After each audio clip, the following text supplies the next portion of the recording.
Welcome to the program Power to Unite with Elvira. Kung nagustuhan po ninyo ang interview natin with His Excellency Archbishop Bernardito Auza, siya pong currently Apostolic Nuncio to the European Union, kung saan po ang kanyang experience sa Secretary of State, also kung saan siya na-assign, at ano pa yung kanyang natutuhan dito. It's not very easy to reach that status, but you have to be gifted.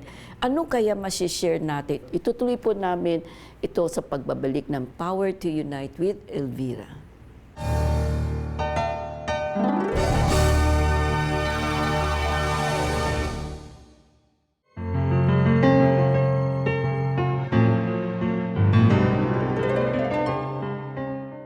Your Excellencies, after Madagascar, because I remember, the first time I got to know you was really, when you were assigned in Haiti.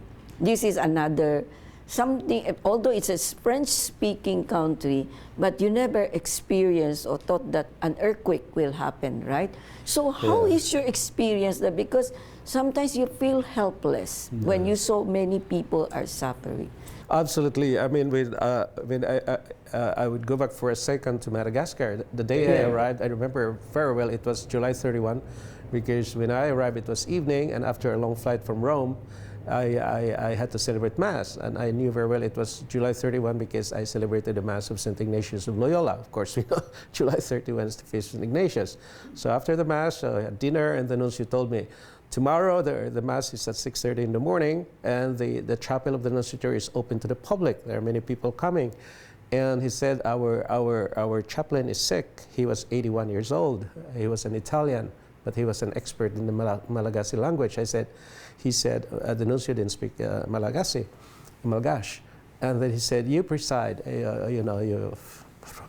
I was so surprised. I mean, so he said, no, the sister will tell you how to pronounce.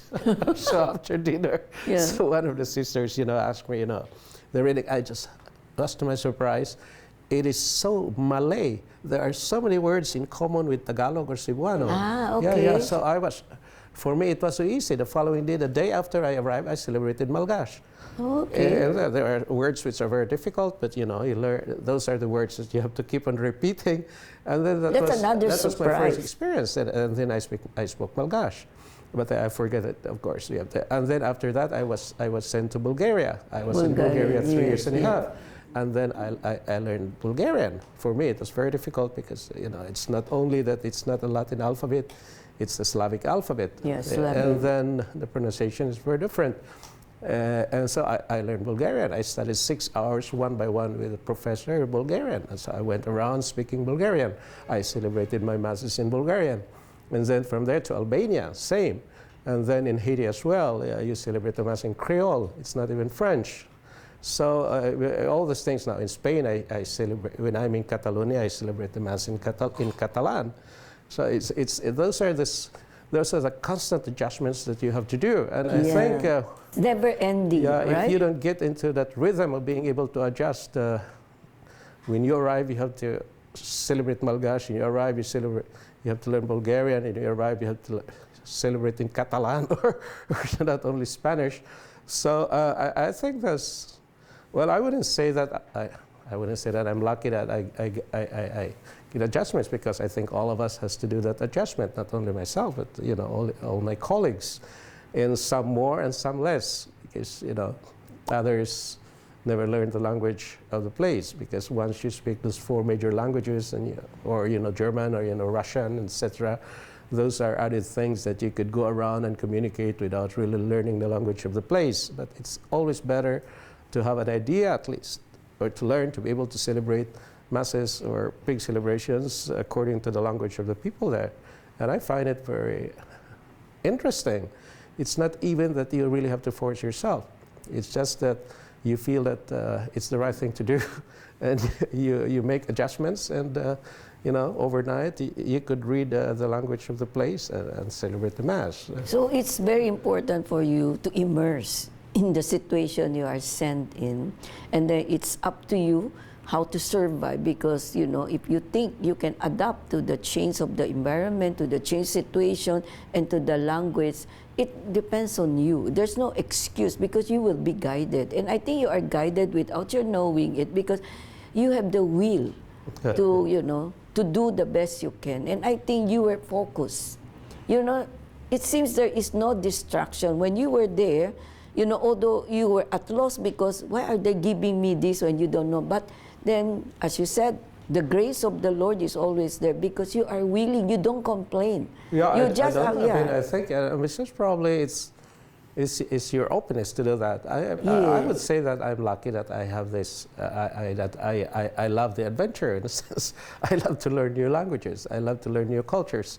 And when I was in Haiti, as you said, there was this huge earthquake. There were lots of flooding. Thousands of people died. And it was my first assignment as Nuncio. And it's such a horrible country. It's a very unlucky country. It's extremely poor. And if we think we are poor, then you go there and you will realize what real poverty is. And now it's even worse. It's around 70%, if not the whole country, is controlled by the gangs. There are no institutions. So it's a very sad situation. The nunciature is even closed. And they have not sent a nuncio for the last 2 years because there is no government, etc., etc. So that was the kind of situation I found myself in. I arrived, and my flight from New York was the last flight to arrive, and there was a series of 5 typhoons, and thousands died of flooding, etc. And there was no government, etc. So it was, you get adjusted to it, and then I did not speak Creole, of course, when I arrived. I just learned, how to, I spoke a little, but I could read it without any problem. I could speak informally without problems. But, to really learn the language that well, then it takes a lot of time, of course. But to be able to communicate with it, to read well, to be able to be understood, etc., for me, it was not a problem. Actually, I admire you for that. When I heard you will be sent to Haiti as the first, your first mission as a nuncio, I said, wow, of all the places, why there? When I know the situation is not normal. But then you encounter the earthquake, this is another thing, because imagine you totally you were not of trained. course. You were not trained how to really, solve the problem in case there's this environmental disaster, It's completely, And then before that, of course, when I was in Albania, I was sent there because I was to be the charge d'affaires, because the nuncio at the time in Albania was appointed Archbishop of Mumbai, Cardinal Diaz, and then later on as prefect of the Congregation for Evangelization. And then while I was there was total chaos. The fall of the government was total. There was absolutely no control for 1 week, 2 weeks. And then until the Italians sent some soldiers to control a little bit of the situation, we were barricaded in the nunciature. Everybody was barricaded in their houses because there was just so much violence in the streets. This is the first time as a nuncio you have to make decisions. You have to make Unlike decisions. before, you can ask the nuncio to do it, you discuss. But you have to make decisions because I was alone. I was the charge d'affaires. And then, it's certainly very difficult situations, which makes you, in a sense, almost like making difficult decisions is almost like a reflexive. You don't panic. I almost really died, 325,000 officially died in the earthquake in Port-au-Prince, in Haiti. And of course, I was there. I was at the office, and I was not able to get out of the house because the terrace was locked. I had to go down to the... You can say your Excellency, it's really timing, It's not your time yet because you are, still alive, more, more mission that you can contribute. The church needs you. Napakaganda po at very exciting ang kanyang buhay nung naging na siya, working after studying. He works now with the Secretary of State through the academia kung saan siya na-assign. It's not very easy. Marami po talagang sagabal, maraming training, marami siyang nadidiscover, adjustment, how to make the right decision, ano yung exposure niya. But he was able to withstand all of this because there's a will in him to learn, to immerse himself, di ba? Kaya yun siguro maganda. Pero itutuloy po natin ang ating magandang interview kay Excellency Archbishop Bernardito Auza sa pagbabalik po ng Power to Unite with Elvira.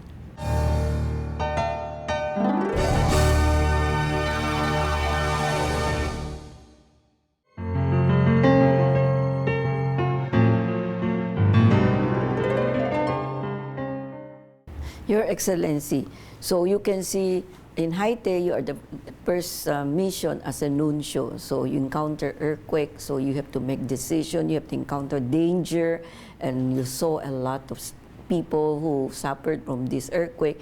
And after Haiti, you have to come back to Rome to work, right? In the Secretary No, State. I went to New York. I went New back York, to New York as the Apostolic Nuncio there. the So this United is Nations, another kind of experience because you are an observer there in the United Nations, di ba?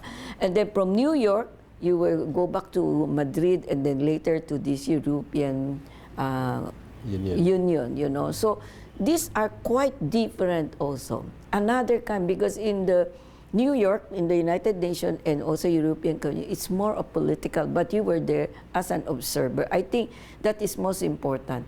You know, you listen and they pay you a respect, right? So, and I know because, you know, I would like to have another episode, but I'm sure your time, because it's nice to talk about also this mission, but maybe another chance, maybe when you come back. So, in your experience from the United Nations to Madrid to, you know, very short in this European, what do you think is the differences and what challenges it can give you? I don't know if I will call it luck, or if I'll call it bad fortune. That diplomacy is classified into, we might say, two general classifications: what we call bilateral, that's between the Holy See and the individual countries, and what we call multilateral, it's the Holy See and what we call organizations with so many member countries like the United Nations.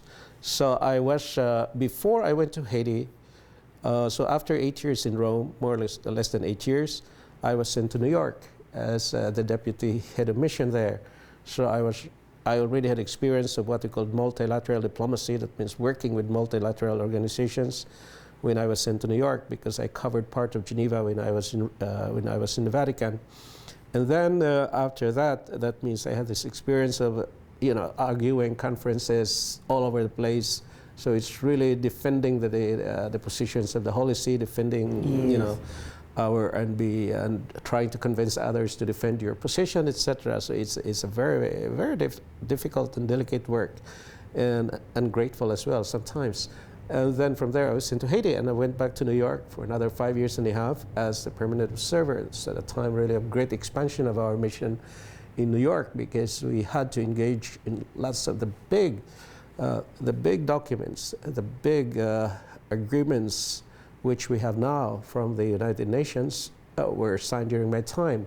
You have the Agenda 2030 with Sustainable Development. You have the Paris Accord on climate change. Yes. You have the Global Compact on Migration, the Global Compact on Refugees. You have the prohibition of nuclear weapons. All these documents, and the Holy See is assigned to all these documents we negotiated, and in a sense I was the head of the delegation of the Holy See in all these negotiations. In a sense it was a very good experience as well for me, but there's lots of work really. Yeah, we hardly go home before midnight. Yeah, because it's a very difficult experience, because with the bilateral, as you said, you know, you're dealing with just one country. It's like Paris, you know, you are dealing with one country. But in this multilateral, you know, organization, a lot of things. You talk about the big international questions, and you try to influence negotiations. It's not very easy, you know, because too political. Yeah. It's very political in a sense. Yes. Sometimes it's pastoral in a sense that you try to inject teachings of the church, the social doctrine of the church, into documents that would come out later as international documents. And I think that's the best contribution that the Holy See can do, is really to insert, this you try teaching. to influence, yeah. Because sometimes too political, they don't even think about what is right Absolutely. and wrong. They I just think want power, that's right? my experience. I was 7 years and a half in New York. Yes. 2 years as deputy and then 5 years and a half as the head of mission.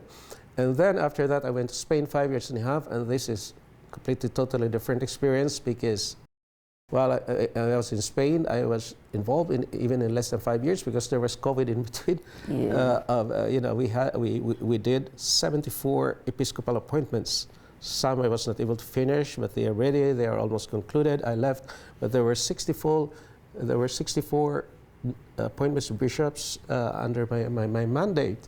So it was a very big part of the work, in Spain being such a big Catholic country as well. So I had to travel to all over, And it's very interesting it's because very interesting. Yeah, because Spain is very with our traditions. I Yeah. could compare our religious traditions, our religious practices, and if you go to Andalusia in the south of Spain, then you are in the Philippines during the Holy Week. It's more like home, right? Yeah. To me again, it was a good experience, and I was papal nuncio. I was the papal ambassador to Spain at the year that we celebrated the 5th centenary of the arrival of Christianity in the Philippines. So in a sense, a Filipino being nuncio to Spain, 500 years after the Spaniards introduced Christianity to the Philippines, for me, I think it was a kind of a personal satisfaction almost. And in a way, most of my professors, probably 90% of my professors in philosophy and theology at UST, they were all still Spaniards. Oh, yes. Yeah, yes, so no more now. They have no more priests. They have no more missionaries. Yeah, because they become too liberal and too progressive. There are so many factors there. Certainly, the secularization of the Spanish society in the last 30, 40 years has been very, very fast and intense. And then there's the decline of the population, and etc. I think all the other factors enter into that. Right now, Your Excellency, because you are now based in Brussels for this European Union, which I know the main focus right now is really the problem of Ukraine and Russia. But anyway, we know, so I will have to say good luck to you because this is not very easy, and also the problem of immigration, the immigrant is another thing. So I know I would like to ask more, but time is so short. We will continue our beautiful conversation sa pagbabalik po ng Power to Unite with Elvira.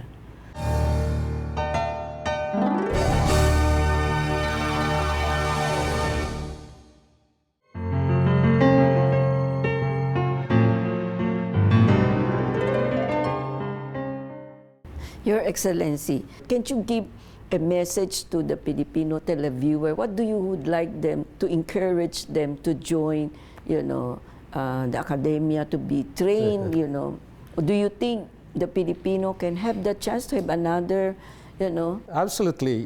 As the diplomatic service of the Vatican, I mentioned that across practically 2 millennia, 1,600 years, 1,700 years, most of them were Italians and French, and most of them from the nobility. That's why the Pontifical Academy was the seminary for the European nobility. It was only in 1704, I guess that was the exact year, that they converted the seminary into a diplomatic school, but most of the diplomats were also of the nobility. So to make it short, we go to the Second Vatican Council, in 1962, 1965, when the church really, in a sense, opened up and really became, we might say, collectively conscious of the universality of the church. There were almost all the whole of the Roman Curia, they were all Italians or Spaniards, a little bit of French, a little bit of British. And then really that was kind of an explosion. Even the academia, they really started recruiting priests from other countries. That's really, it was like 80% Italian before, now was probably 20%. So most of those people recruited. Now there are, I think, last year, 36, because that's more or less our maximum capacity of the academia. The Pontifical Diplomatic School is around 36, so we have 36 suites there.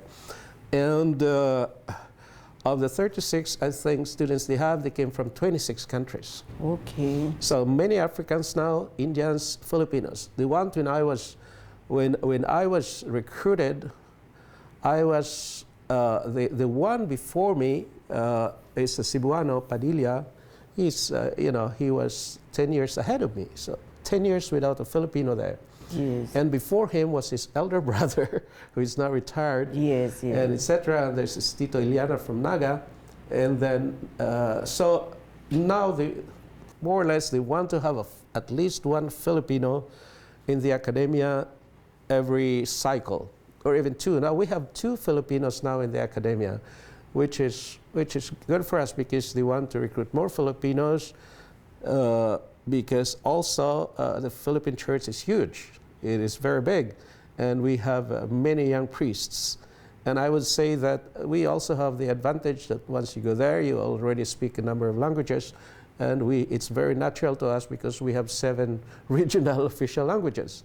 And you learn 1 or 2 or 3, then that's really an opening for us to be able to learn fast the other languages. So I would certainly encourage, first of all, I would encourage the bishops to be generous, because really they are the bishops who would recommend or who would respond to an invitation to present a candidate. You must be relatively young, and you must have been ordained at least 2 or 3 years before you are recommended, because they don't accept newly ordained priests now. They used to be. You have to experience in the parish. Yeah, you have to have an experience of your priesthood in a parish before you go to the academia. But you must leave the academia, the oldest you must be 36 only. So that's why, the ideal age for priests to get to the academia is around 27, 28, and then you would graduate 32, 33. And that would be very good, because to go there very young is not good either. To go there very old is not good either, because there are always these more things. You get into a rhythm in your priestly life, and when you get into a new rhythm, you are not willing anymore to change so much of your own habits. And I have learned that from observing many priests who have been there 34 years old, 35 years old, and it was very difficult for them to get adjusted. They were the bosses of their own selves. Especially they have been parish priests for a long time, or they were rectors of the seminaries, etc.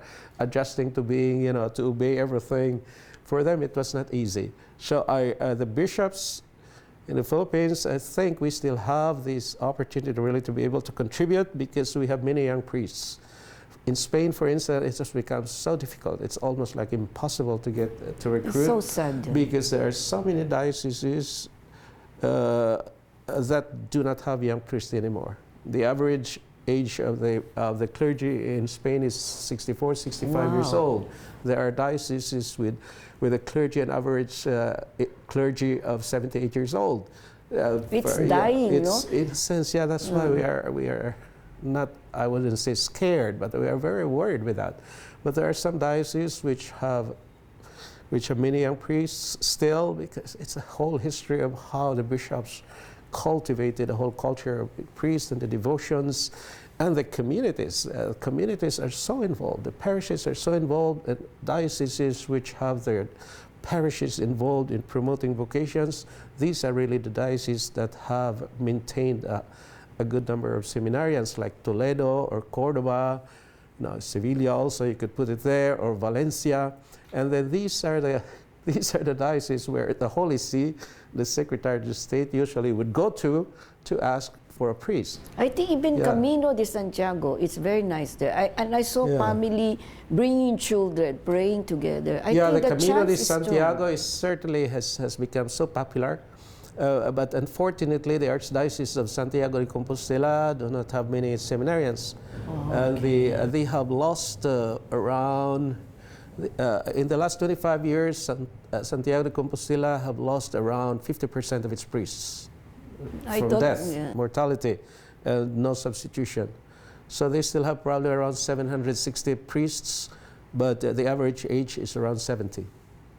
So you could, we do hope with the prayer. I mean, I was in Spain. I was there for 5 years and a half. I have really tried to understand the local church, and you have an affection because that's our mother church in a sense. Yes, yes. And yeah, we are very worried about vocations. We're worried about families because in Spain, it's kind of 3 deaths to 1 birth now. So, and then thank God, migration, as you said, is one of the big problems. The day after I reported to Brussels, I went immediately to Rome. I had an audience with the Pope, and 3 of the most fundamental questions that we touched was the question of artificial intelligence, and then the question of migration, and the question of demographics. Yes. There is not a single country in Europe where the demographics is positive. All of them are negative, and some of them are very, very negative, like Spain or or Italy or Greece. There is not a single country with a substitution level birth rate. All of them under 1.7. So It's so sad. so thank God, these countries are very prosperous still, but so there is that big attraction of migrants in whatever way. Most of them are illegal. We call that illegal. You never see illegal anymore technically. You just see undocumented or irregular, because illegal is not anymore kind of is politically correct. But in the end, that's it. Yeah, thank So, you, yeah. Your Excellency, for the wonderful information that you shared with the Filipino audience, that life to be in the working the Nuncio Church is not that easy. Based on your life story, nakita po natin, hindi madali. That's why it entails a lot of faith, a lot of hard work, a lot of determination, a lot of support from the family. And also, it has to come within himself, what he wants to be, and how he will adapt to a situation when he will be assigned. Although, nakikita natin, maraming gusto na mag-aral sa akademya, maging future nuncio, pero hindi ganun kadali. Marami po tayong dadaanan. Marami po talaga nakikita natin balakid. You need to be a strong person. You have also to understand that it's not easy. It's very tough. There's a lot of challenge. You have to be prepared. Kailangan po preparado kayo dito sa akademya. Try it. And give yourself a chance, because it's a beautiful life. What is more important is that you will be able to contribute to the country, to the mission you will be assigned. Di ba mas maganda, you become effective kasi ikaw lang nakakalam kung sino ka, na wala kang magawa. And I think everybody wanted to feel they are important, and this is your chance. How to help Jesus, how to help the Holy Spirit spread the word of love to every countries, because this is what we need right now. No more conflict. Let's, avoid making any war. That's why in the church, no politicking, but only think of the human side, how you can contribute to make people happy in each country, in each mission that they have been there. Because yan ang primary goal ng Nuncio dito, to represent the Holy See and to let them feel God is with them. Sana nagustuhan po ninyo ang aming episode. Itutuloy po namin next time kung sino po ang aming ma-interview, siya pong abangan nyo dito sa programa ng Power to Unite with Elvira.